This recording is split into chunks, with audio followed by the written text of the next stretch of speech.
ଅଜସ୍ର ନମସ୍କାର ମୋର ପ୍ରିୟ ଶିକ୍ଷକ ବନ୍ଧୁମାନଙ୍କୁ। ବନ୍ଧୁଗଣ, ଅସେବା ତରଫରୁ 2024-25 ବର୍ଷ ପାଇଁ ବିଦ୍ୟାଳୟ ୟୁଡାଇସ୍ ପ୍ଲସ୍ ବାବଦରେ ଯେଉଁ ଚିଠିଟି ଆସିଛି ତାହା ନିହାତି ଜାଣିବା ଦରକାର, ଆପଣମାନେ ବୁଝିବା ଦରକାର। ତେଣୁ ମୁଁ ଚିଠିଟିକୁ ଭଲ ଭାବରେ ତାର 7ଟି ପଏଣ୍ଟ ବୁଝାଉଛି। ଆପଣମାନେ ଭିଡ଼ିଓକୁ ଶେଷ ପର୍ଯ୍ୟନ୍ତ ଦେଖନ୍ତୁ।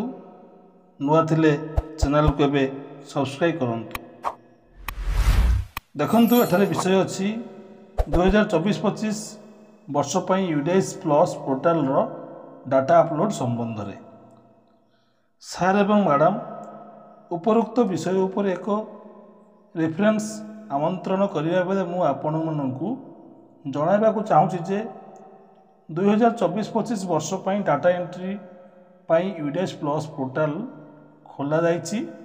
ଶିକ୍ଷା ମନ୍ତ୍ରଣାଳୟର ଚିଠି ଅନୁଯାୟୀ ଭାରତ ସରକାର ବ୍ୟବସ୍ଥା ଅନୁଯାୟୀ ଡାଟା ଏଣ୍ଟ୍ରି 31 ଜୁଲାଇ 2024 ଶେଷ ସୁଦ୍ଧା ହେବ ଏବଂ 2 ମାସ ମଧ୍ୟରେ ଅନ୍ତିମ ପ୍ରମାଣପତ୍ର ଅର୍ଥାତ୍ 30 ସେପ୍ଟେମ୍ବର 2024 ପର୍ଯ୍ୟନ୍ତ ଏଇଟା ମିଳିପାରିବ। ଏବେ ଆସନ୍ତୁ ଏହାର ଯେଉଁ ପଏଣ୍ଟ ଗୁଡ଼ିକ ଅଛି 7ଟି ପଏଣ୍ଟ ଆଲୋଚନା କରିବା। 1 ନମ୍ବର, ଆପଣଙ୍କୁ ସ୍କୁଲ ପୋର୍ଟାଲର ବା ପ୍ରୋଫାଇଲର ବ୍ଲକ ଏବଂ ଜିଲ୍ଲା ସ୍ତରୀୟ ପ୍ରମାଣପତ୍ର ସମ୍ପୂର୍ଣ୍ଣ କରିବାକୁ ଅନୁରୋଧ କରାଯାଇଛି। ତୁରନ୍ତ 2023-24ର ଶିକ୍ଷାବର୍ଷର ଯାହା ଶିକ୍ଷକଙ୍କ ପୋର୍ଟାଲ ଏବଂ ଛାତ୍ରଛାତ୍ରୀଙ୍କ ମଡ୍ୟୁଲ ଥିଲା ତାହା ଆପଣମାନେ କରିବେ। ନମ୍ବର 2, ଦେଖନ୍ତୁ 24-25 ଡାଟା କ୍ୟାପଚର ଫର୍ମାଟ୍ DCF ଅକ୍ଷର କପି ସହିତ ଡୋ ସେଲ୍ ଆପଣଙ୍କ ରେଫରେନ୍ସ ପାଇଁ ଆବଦ୍ଧ ଅଛି। 3 ନମ୍ବର ପଏଣ୍ଟ, 2024-25ର ଚିଠିରେ ସୂଚିତ କରାଯାଇଥିବା ପରି ୟୁଡାଇସ୍ ପ୍ଲସ୍ ପୋର୍ଟାଲରେ ଛାତ୍ରଙ୍କ ଉପସ୍ଥାନ ଏବଂ ଶିକ୍ଷକଙ୍କ ରେଜିଷ୍ଟର ଏକ ଅତିରିକ୍ତ ସୁବିଧା ମଧ୍ୟ ରହିବ, ଯାହା ଛାତ୍ରଙ୍କ ଉପସ୍ଥାନ ଏବଂ ଶିକ୍ଷକଙ୍କ ନିୟୋଜନ ଉପରେ ଅଧିକ ପ୍ରଭାବଶାଳୀ ଭାବରେ ରାଜ୍ୟକୁ ସୁଗମ କରାଇବ। ଏ ପଏଣ୍ଟଟା ମଧ୍ୟ ଗୁରୁତ୍ୱପୂର୍ଣ୍ଣ, ଏଇଟାକୁ ଆଉ ଥରେ ବୁଝିବେ। 4 ନମ୍ବର, ଦେଖନ୍ତୁ ଅଣଆନୁଷ୍ଠାନିକ ଶିକ୍ଷା ପ୍ରଦାନ କରୁଥିବା ସଂସ୍ଥା ଗୁଡ଼ିକ ନାମଲେଖା ତଥ୍ୟ ୟୁଡାଇସ୍ କୋଡ୍ ବିନା ବେସରକାରୀ ପ୍ରାଥମିକ ବିଦ୍ୟାଳୟ, ଅଜ୍ଞାତ ବିଦ୍ୟାଳୟ, ଟେକ୍ନିକାଲ ବା ବୈଷୟିକ ଅନୁଷ୍ଠାନ, ଅତିରିକ୍ତ ସୂଚକାଙ୍କ ଅଧୀନରେ ଥିବା ଅନୁଷ୍ଠାନ ଗୁଡ଼ିକର ସାରାଂଶ ତଥ୍ୟ ପୂରଣ ପାଇଁ ବ୍ଲକ ସ୍ତରରେ ଏକ ବ୍ୟବସ୍ଥା କରାଯାଇଥିଲା। ୟୁଡାଇସ୍ର ବିଭାଗ 5 ଫର୍ମାଟ୍, ଯାହା 2024-25 ପାଇଁ ନିଶ୍ଚିତ ହେବା ଆବଶ୍ୟକ।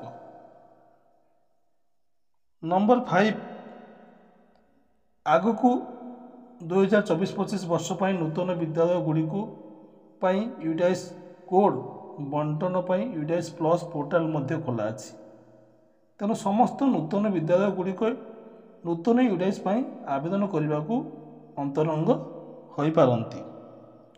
6 ନମ୍ବର ପଏଣ୍ଟ ଦେଖିବେ, 4 ଜୁଲାଇ 2024ରୁ 2024-25ର ଡାଟା ଅପଡେଟ୍ ପାଇଁ ପୋର୍ଟାଲ ଖୋଲାଯିବ, ଅର୍ଥାତ୍ 4 ଜୁଲାଇରୁ ଏହିସବୁ କାର୍ଯ୍ୟ ଆରମ୍ଭ ହେବ। ଶେଷରେ 7 ନମ୍ବର ପଏଣ୍ଟ ଅନୁଯାୟୀ ମନିଟରିଂ ସୂଚନା ସିଷ୍ଟମ ଅଧୀନରେ ୟୁଡାଇସ୍ ପ୍ଲସ୍ ପାଇଁ AWP ଏବଂ B 2024-25ରେ ଆବଣ୍ଟିତ ପାଣ୍ଠି, ପ୍ରଶିକ୍ଷଣ କାର୍ଯ୍ୟକ୍ରମ, DCF ପ୍ରିଣ୍ଟିଂ, ଡାଟା ବାଣ୍ଟିବା, ୟୁଡାଇସ୍ ପ୍ଲସ୍ ଡାଟା ଏଣ୍ଟ୍ରି କାର୍ଯ୍ୟକଳାପର ତଦାରଖ ଏବଂ ମନିଟରିଂ ପାଇଁ ସାମଗ୍ରୀ ଶିଖର ବ୍ୟବହାର କରାଯାଇପାରେ। ତେଣୁ ଏହି ସୂଚନା ସବୁକୁ ଟପ୍ ଲେବୁଲରେ ପ୍ରାଥମିକତା ଦିଆଯିବ। ଆଶା କରେ ଆପଣମାନେ ସୂଚନାକୁ ଗ୍ରହଣ କରିବେ। ଧନ୍ୟବାଦ।